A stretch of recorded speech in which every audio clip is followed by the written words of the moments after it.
नमस्कार। नेपाल सरकार महिला बालबालिका तथा ज्येष्ठ नागरिक मन्त्रालय र नेपाल टेलिभिजनको संयुक्त प्रस्तुति कार्यक्रम समता संवादको यो नयाँ श्रृङ्खलामा यहाँहरूलाई हार्दिक स्वागत छ। दर्शकवृन्द, हामी यस कार्यक्रममा लैङ्गिकताका आधारमा हुने सबै प्रकारका भेदभाव, विभेद, कुरीति, अन्धविश्वासका विरुद्धमा आवाज उठाउने गर्दछौँ। हामी हरेक श्रृङ्खलामा यिनै विषयवस्तु र यसैसँग सम्बन्धित विषयमा हामी कुराकानी गर्दै आइरहेका छौँ। आज पनि हामीसँग यस्तै एउटा विषयवस्तु रहेको छ। दक्षिण एसियाली महिलाहरूको राजनीतिक, आर्थिक, सामाजिक, सांस्कृतिक अवस्था र पहुँच कस्तो छ, त्यसमा विशेष गरेर नेपालका महिलाहरूको अवस्था कस्तो छ, हामी हिँडिरहेको बाटो के हो र जानुपर्ने हाम्रो पुग्नुपर्ने गन्तव्य के हो, यही विषयमा केन्द्रित रहेर कुराकानी गर्नेछौँ। जसका लागि आज हाम्रो स्टुडियोमा हुनुहुन्छ महिला गैर सरकारी संस्था महासङ्घका अध्यक्ष प्राध्यापक डाक्टर शशी अधिकारीज्यू। स्वागत छ यहाँलाई। हजुर नमस्ते, धन्यवाद। दक्षिण एसियाली महिलाहरूको सम्मेलन भर्खरै सम्पन्न भयो। समग्रमा उपस्थितिका हिसाबले र विषयवस्तुका हिसाबले कस्तो रह्यो सम्मेलन? वास्तवमा यो सम्मेलन पहिलो पटक महिलाको मुद्दामा भनौँ यो दक्षिण एसियाली जुन सम्मेलन हो जसले चाहिँ महिला विरुद्ध हुने हिंसाको अन्त्यको लागि दक्षिण एसियाको सबैको एउटै भोइस आउनुपर्छ भन्ने उद्देश्यले चाहिँ यो आयोजना गरिएको थियो।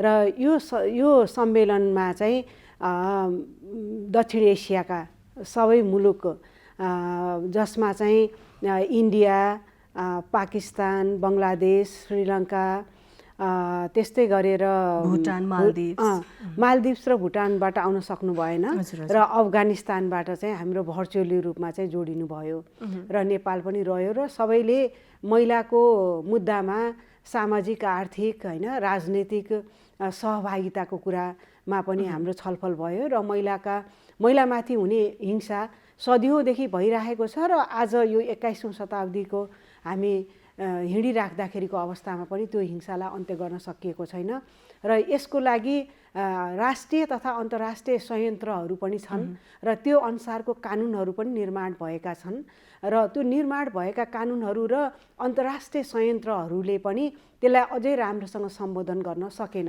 किन सकेन त भनेर त्यो माथि पनि हामीले चाहिँ छलफल गऱ्यौँ यो सम्मेलनमा। जस्तो अहिले हामीले दक्षिण एसियाली मुलुकको का महिलाहरूको विषयमा जसरी अहिले हामीले सम्मेलन गऱ्यौँ होइन, त्यसमा दक्षिण एसियाली मुलुकहरू भन्ने बित्तिकै हामी सबै राजनीतिक होस्, आर्थिक होस्, सामाजिक, सांस्कृतिक रूपमा त्यो भौगोलिक हिसाबले हामी फरक छौँ, फरक परिवेशमा छौँ होइन, फरक अवस्थामा छौँ। तर फेरि महिलाको मुद्दा भनेपछि फेरि एउटै हो, लैङ्गिक समानता होइन, महिला हिंसा विरुद्धको समृद्ध समाजकै हाम्रो मूल उद्देश्य नै त्यही हो। यो मानेमा हामी दक्षिण एसियाली मुलुकका महिलाहरू र हाम्रो नेपालको कुरा गर्ने हो भने हामी मुद्दामा एउटै छौँ कि हामी अलिकति फरक छौँ कि कसरी हेर्नुहुन्छ यहाँलाई? अब महिलामाथि हुने हिंसाको मुद्दामा चाहिँ हामी एउटै छौँ।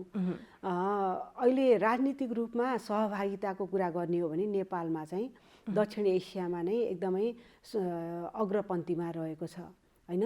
नेपालको अहिलेको हाम्रो राष्ट्र एउटा सङ्घीयतामा गएको र जसमा चाहिँ 3 तहको सरकारहरू रह्यो होइन, जसमा चाहिँ सङ्घीय पार्लियामेन्टमा होइन, संसदमा चाहिँ 33% महिलाहरूको सहभागिता छ भने प्रदेशको संसदमा चाहिँ 40% रह्यो भने स्थानीय तहमा चाहिँ 41%को सहभागिता रह्यो। यो चाहिँ दक्षिण एसियामा नै एउटा नेपाल चाहिँ अग्रपन्थीमा रह्यो राजनीतिक सहभागिताको कुरामा। तर अब हामी कुरा रह्यो राजनीतिक सहभागिता मात्रै पुग्दो रहेनछ, एउटा अर्थपूर्ण सहभागिता हुनुपर्दो रहेछ अथवा निर्णायक तहमा नै महिला हुनुपर्दो रहेछ। निर्णायक तहमा नभएसम्मको लागि सहभागिता छ, तर निर्णायक तहमा नहुँदाखेरि जुन रूपमा महिलाका मुद्दाहरू आउँछन् र त्यो अनुसारको नीति कानुनहरू बनाउनुपर्छ भन्ने आउँछ, त्यसमा चाहिँ उहाँहरू निर्णायक तहमा नहुँदाखेरि त्यो नीति जेन्डर फ्रेन्डली चाहिँ नहुँदो रहेछ। त्यो चाहिँ हामीले अहिले महसुस गरेका छौँ हाम्रो नेपालको परिप्रेक्ष्यमा। र उहाँहरूले पनि आफ्नो आफ्नो कन्ट्रीको कुरा गर्दाखेरि एक त हाम्रो जतिको त्यति सहभागिता राजनीतिमा रहेन। हुन त निर्णायक तहमा भुटान पनि अगाडि पहिला त अब बेनजिर भुट्टो पनि हुनुभयो, त्यस्तै गरी के अरे हाम्रो बङ्गलादेशमा पनि राष्ट्रपति पनि महिला हुनुभयो र नेपालमा पनि अहिले हामी राष्ट्रपति महिला पाएका छौँ। र राष्ट्रपतिको भूमिका के त भन्दाखेरि जति सरकार प्रमुखको भूमिका रहन्छ त्योभन्दा कम राष्ट्रको अध्यक्ष त हो हैन, तर निर्णायक भूमिका चाहिँ सरकार प्रमुखकै हुन्छ हैन।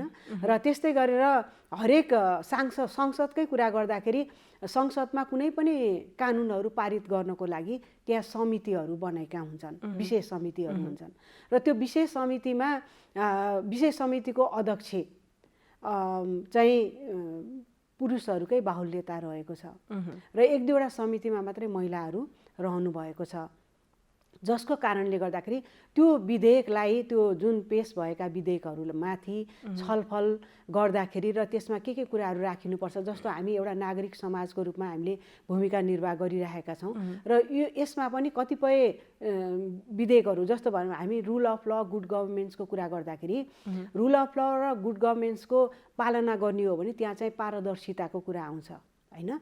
र पारदर्शिता भनेको कानुन बनाउँदा पनि पारदर्शिता हुनुपर्छ र जुन समूहको लागि जुन चाहिँ लक्षित वर्गको लागि कानुन बनाइएको छ त्यो लक्षित वर्गसँग पनि त्यसमा छलफल हुनुपर्छ। अनि छलफल भयो भने त्यो पारदर्शिता रह्यो। तर उहाँहरूले नै आफै कानुन बनाउने र आफै पास गर्ने र तिमीहरूको लागि मैले कानुन बनाइदिएको छु भन्दाखेरि के हुँदो रहेछ भने त्यसले सम्बोधन गर्न सक्दो रहेन। हजुर हजुर हजुर जस्तो यहाँले भन्नुभयो नि, अब हाम्रो राजनीतिक रूपमा हामी अलिकति बढी चाहिँ अग्रपङ्क्तिमा छौँ दक्षिण एसियाली मुलुकहरूमा हैन हेर्ने हो भने। यहाँले अघि नै भन्नुभयो हाम्रो राष्ट्रपति महिला हुनुहुन्छ, योभन्दा अगाडि प्रधान न्यायाधीश हुनुहुन्थ्यो, सभामुख हुनुहुन्थ्यो हैन। अहिले पनि संसदमा महिलाहरूको उपस्थिति, महिला सांसदहरूको उपस्थिति छ, तर यहाँले अघि जुन भन्नुभयो नि अर्थपूर्ण सहभागिता हुनुपर्छ भनेर हैन, यसमा महिलाकै मुद्दामा महिलाकै विषयमा कति कानुनहरू बनिरहँदाखेरि त्यहाँ महिला सांसदहरूको भूमिका के कस्तो रह्यो त्यो त आगामी दिनमा पनि हामी समीक्षा गर्ने एउटा ठाउँ रहन्छ नि। साथसाथै अहिले फेरि अब हाम्रो स्थानीय तहको पनि ठुलो भूमिका भएकोले स्थानीय तहको निर्वाचन पनि हुँदैछ, त्यसपछि फेरि अरू निर्वाचनहरू पनि आउँदैछन्। त्यो हिसाबले हाम्रा जनप्रतिनिधिहरू हैन, महिला जनप्रतिनिधि, महिला सांसदहरूलाई अझै बढी सशक्त रूपमा आफ्ना मुद्दामा चाहिँ अडिग रहने र आवाज उठाउन सक्ने किसिमले हाम्रा महिला सांसदहरू जनप्रतिनिधिहरूलाई त्यो किसिमको बनाउनको लागि अथवा हुनुहुन्छ के छ बनाउनको लागि के उहाँहरू कतिको सक्षम हुनुहुन्छ जस्तो लाग्छ, के भन्नुहुन्छ? अब कतिपय त सक्षम नै हुनुहुन्छ, उहाँहरू इस्युलाई बुझ्नु पनि हुन्छ। कतिपयलाई चाहिँ जस्तो भनौँ न राजनीतिमा त लाग्नु भएको छ, तर राजनीतिमा लाग्दैमा सबै महिलाको इस्युहरूलाई बुझेको भन्न सकिँदैन। त्यसले गर्दा यो मुद्दालाई यो इस्युलाई बुझ्नको लागि उहाँहरूको लागि चाहिँ त्यो खालको अन्तर्क्रिया आवश्यक छ, त्यो खालको तालिमहरूको आवश्यकता छ, गोष्ठीहरूको आवश्यकता छ, उहाँहरूको सहभागिताको आवश्यकता छ। र त्यसले गर्दाखेरि जस्तो भनौँ न हामीले पनि महिलाको मुद्दामा जानको लागि हामीले त्यो इस्युलाई पढ्यौँ, बुझ्यौँ र अन्य घटनाहरू घट्दाखेरि त्यो घटनालाई चाहिँ हामी सम्बोधन गर्नलाई त्यो ठाउँमा पुग्यौँ हैन। र उहाँहरूलाई न्यायमा पहुँच अभिवृद्धि गर्नको लागि हामीले कार्यरत रहिरहेका छौँ, जसले गर्दाखेरि हामी महिलाको मुद्दालाई बुझ्छौँ। मलाई हिंसा भएको छैन भन्दैमा हिंसै छैन भन्न त मिलेन नि, तर हिंसाबाट पीडितहरूलाई सम्बोधन गर्नको लागि उहाँहरूसँग पुग्नु पर्यो र उहाँहरूलाई परेको जुन हिंसा छ त्यो हिंसाबाट चाहिँ उहाँहरूको न्यायमा पहुँच अभिवृद्धि गर्नको लागि के को संयन्त्रहरूको आवश्यकता पर्दछ त भन्ने कुरामा हामीले बुझ्नुपर्ने हुन्छ। र अब भनौँ न हामी यो इस्युमा लागेको 1990 भनौँ 2047 सालमा जब प्रजातन्त्रको पुनर्स्थापना भयो तत्पश्चात गैर सरकारी संस्थाहरू चाहिँ खोल्न पाउने अधिकार चाहिँ संविधानले नै दियो र त्यो अनुरूप गैर सरकारी संस्थाहरूको चाहिँ दर्ता भयो र कामहरू सुरुवात भयो र त्यही बेलादेखि नै मैले पनि यसमा चाहिँ काममा लागेको हुँ होइन।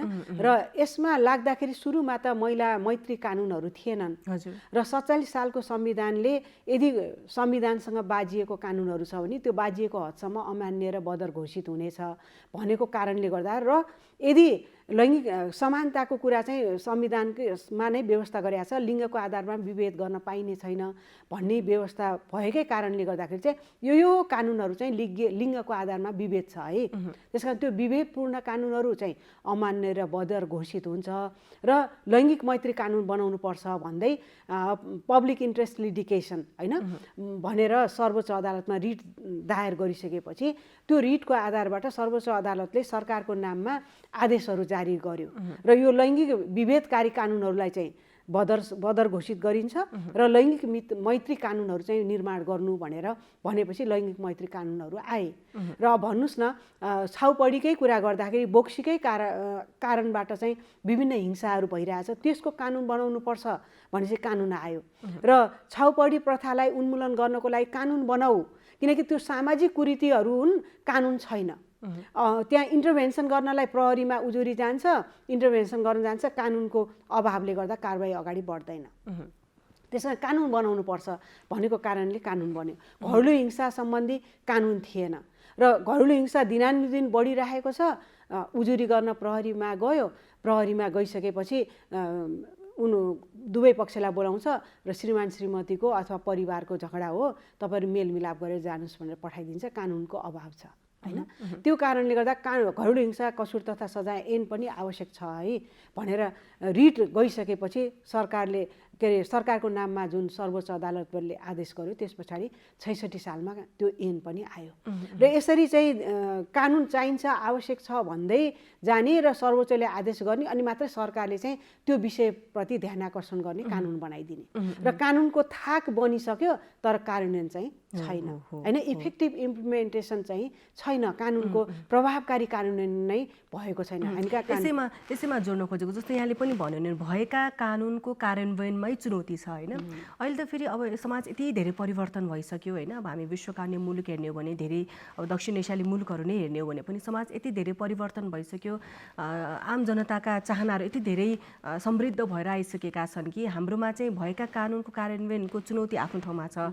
अब नयाँ नयाँ कानुनहरू आउनु परिसक्यो है, जस्तो अब हाम्रो कुरा गर्ने यौनिक अल्पसङ्ख्यकै हक अधिकारहरू कुरा छन्, यस्ता धेरै पक्षहरू छन् जुन चाहिँ अहिले हाम्रो कानुनमा समेटेका छैनन्। त्यसैले अब चाहिँ उहाँहरूको मागको सम्बोधन हुने गरेर पनि कानुन आउनुपर्छ भन्ने आवाजहरू उठिराख्दाखेरि अझै धेरै नै चुनौती देख्नुहुन्छ, के भन्नुहुन्छ? एकदमै, जस्तो भनौँ न त्यसमा पनि त्यो यौनिक अल्पसङ्ख्यकहरूको नागरिकताकै कुरामा पनि सुनिल बाबु पन्तले दिनुभएको रिटकै आधारबाट उनीहरूको पनि एउटा चाहिँ लिङ्ग भन्ने फरक लिङ्ग अथवा तेस्रो लिङ्गी भनेर पनि त्यो कायम गरेर पनि दिनुपर्छ भनेर आदेश जारी भएपछि नागरिकतामा चाहिँ त्यो खालको व्यवस्था गरियो र साथै अरू पनि रिटहरू गए, रिटहरू दर्ता भयो र सर्वोच्चबाट कानुन बनाउनु उनीहरूको अधिकारको लागि पनि कानुनहरू बनाउनुपर्छ, विभेदकारी कानुनहरू हुँदैन भन्ने खालको आदेशहरू छ।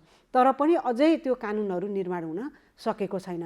त्यो उहाँहरूको अधिकारको लागि पनि कानुन बन्नुपर्छ। यो पनि एक kind of violence against women and the other people होइन, जो चाहिँ आफ्नो एउटा पहिचानको आधारबाट त्यही पहिचान भएकै आधारबाट उसले हिंसा भोगिराख्नु परेको छ। र अर्को चाहिँ विद्युतीय सम्बन्धी जुन चाहिँ हिंसाहरू भइरहेका छन् अहिले होइन, त्यो अपराधहरू छन् है, फेसबुकबाट यो मिडियाबाट होइन पनि भइरहेको छ। त्यसको लागि पनि कानुनहरू चाहिन्छ, तर कानुन त छ, कानुन बन्यो तर त्यो सशक्त कानुन छैन, त्यसकारण त्यसको लागि पनि कानुन बन्नुपर्छ भनेर आवाज उठिरहेको छ। र त्यो कानुन बनाउनको लागि संसदलाई चाहिँ संसदले पनि त्यसमा हामीले कानुन मन्त्रालयलाई पनि हामी कुरा गऱ्यौँ, यो कानुन बन्दैछ इफेक्टिभ रूपमा चाहिँ यसलाई कार्यान्वयन गर्नको लागि भनेर, किनभने आवश्यकता अनुसार कानुन बन्नुपर्छ भनेर हामीले चाहिँ घचघचाउने काम चाहिँ गरिरहेका छौँ र त्यो अनुसारको कानुन बन्ने क्रम, कतिपय कानुन बन्ने क्रममा छ, कतिपय कानुनहरू बनेकै छैनन् होइन, सम्बोधन भएको छैन, त्यस कारणले उहाँहरू चाहिँ अधिकार प्राप्त गर्न सक्नु भएन। कानुन बनेर प्रभावकारी रूपमा कार्यान्वयन नभए पनि कानुन बन्नु चाहिँ जरुरी छ। कानुन बन्यो भने मेरो अधिकारको लागि यो कानुन अनुसार भनेर क्लेम गर्न पाउने राइट हुन्छ। त्यसकारण क्लेम राइटलाई इस्टाब्लिस गर्नको लागि पनि कानुन आवश्यक छ। र त्यसको कार्यान्वयन प्रभावकारी नहुनु आफ्नो ठाउँमा होला, तर त्यसलाई कार्यान्वयन गर्नको लागि हामीले चाहिँ एडभोकेसी गरिराख्नुपर्ने हुन्छ। तर वास्तवमा भन्यो भने कानुन बनिसकेपछि यसलाई कार्यान्वयन गर भनेर एडभोकेसी गर्न नपर्ने हो हैन, गर्न नपर्ने हो। सम्बन्धित इम्प्लिमेन्टिङ एजेन्सीहरूले चाहिँ यो कानुन छ, यो कानुन अनुसारको उजुरी आएको छ, हामीले यो गर्नुपर्छ। जस्तो भन्नुहोस् न, भिक्टिमहरूको लागि भनेर हैन विभिन्न फन्डहरूको व्यवस्था गरेको छ हैन सरकारले, तर त्यो फन्ड नै के भइरहेको छैन त भन्दाखेरि कार्यान्वयनको रूपमा चाहिँ आइरहेको छैन। अब प्रत्येक गाउँपालिका र नगरपालिकालाई हैन यो जीबीबी फन्डको लागि भनेर मन्त्रालयले महिला बालबालिका तथा ज्येष्ठ नागरिक मन्त्रालयले 1-1 लाख रुपियाँ पठायो र उहाँहरू त्यो 1 लाख रुपियाँ पठाएकोमा भनौँ न स्थानीय तह नै अलमलमा रह्यो। र अहिले हामी विभिन्न नगरपालिकाहरूमा यही विषयमा एडभोकेसी गर्न जाँदाखेरि उहाँहरू फन्ड त आएको छ, तर अब यसको इम्प्लिमेन्टेसनको लागि उजुरी नै आएको छैन। त्यो फन्डको बारेमा त्यहाँ चाहिँ सचेतना गर्ने कसको काम हो त? सिभिल सोसाइटी अर्गनाइजेसनको मात्रै ड्युटी हो त? त्यो ड्युटी त लोकल गभर्मेन्ट्सको हो नि त। हामी कहाँ फन्ड छ, कसलाई हिंसा भइरहेको छ हैन, त्यो भएको छ भने उहाँहरूलाई हिंसा पीडितको लागि त्यो फन्ड हो। र त्यो फन्ड 1 लाख रुपियाँ मात्रै सफिसियन्ट त होइन नि। लोकल गभर्मेन्ट्स आफै कुनै मन्त्रालय भन्दा पनि बढी बजेट भएको चाहिँ नगरपालिकाहरू छन् हैन। भनेपछि उहाँहरूले पनि त यो जीबीबी फन्डको लागि भनेर पैसाहरू चाहिँ बजेट चाहिँ एलोकेट गर्नु पर्यो र त्यो बजेट अनुसार चाहिँ वास्तवमा नागरिक कहाँ बस्छ त, व्यक्ति कहाँ बस्छ त भन्दा नगरपालिकामा र गाउँपालिकामा नै बस्ने हो नि। नगरपालिका र गाउँपालिका मिलेर प्रोभिन्स बनेको छ र यो नगरपालिका गाउँपालिका र प्रोभिन्सबाट चाहिँ सङ्घीयता बनेको न हो। क्लेम राइट त पहिला त कहाँ हो त भन्दाखेरि आफू बसोबास गरेकै क्षेत्रमा हो नि त।